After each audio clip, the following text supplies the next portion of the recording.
Hey guys, my next recommended book is called The 7 Habits of Highly Effective People. It narrowly edged out another self-improvement book called The One Thing. I like both books, but in my opinion, The One Thing is just habit 3 expanded to fill an entirely new book. So in terms of value, I recommend reading 7 Habits. What 7 Habits offers is a structural approach for improving both your career and your personal life. The habits mainly revolve around organizational skills, people skills, and critical thinking. It gives you lots of tools and methods that you can apply to everyday situations, and in my opinion, it gives you the opportunity to improve as a person. The general template is to read each habit, absorb the information, and then apply it to your life. And it's a good idea to revisit the book every 6 months or so, just to make sure that you're still applying the principles. Knowing something and then not applying it is exactly the same as not knowing it in the first place. So it's really important that you actively apply the things that you've learned. As always, I'll offer 3 bullet points from the book. Firstly, from habit 5, which is seek first to understand, then to be understood.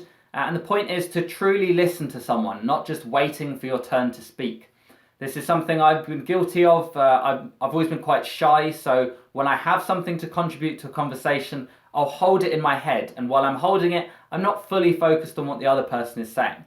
What you should be doing is truly listening, like properly listening to the other person, understanding things from their perspective as well, not just relating everything back to yourself.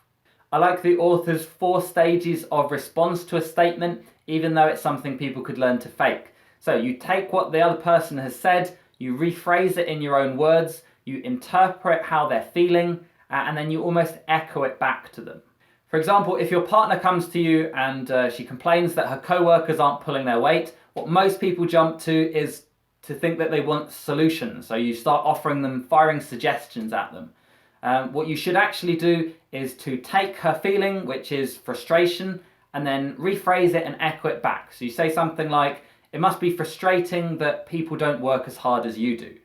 Most of the time, that's what the other person wants anyway. They don't need solutions. They're just looking for someone to appreciate their feelings, understand that it's difficult for them, to be understood. That's it. They don't want solutions. They just want to be understood. The second point is to avoid scarcity mentality, which is the assumption that life is a zero-sum game. That means believing that someone's success is always at the expense of others. These people can't find joy in positive things that have happened to friends or family because they believe it is somehow hurting them. They're often envious of others, they're generally pessimistic, and they believe that every situation is a competition with winners and losers, and never a collaboration. Finally, a point I really liked about interacting with friends and co-workers, and that's that duplicity or two-faced behavior is very dangerous. So if you complain about someone who's not present, then it's going to reduce your integrity in the eyes of everyone who is present. That goes for gossiping and secret sharing as well.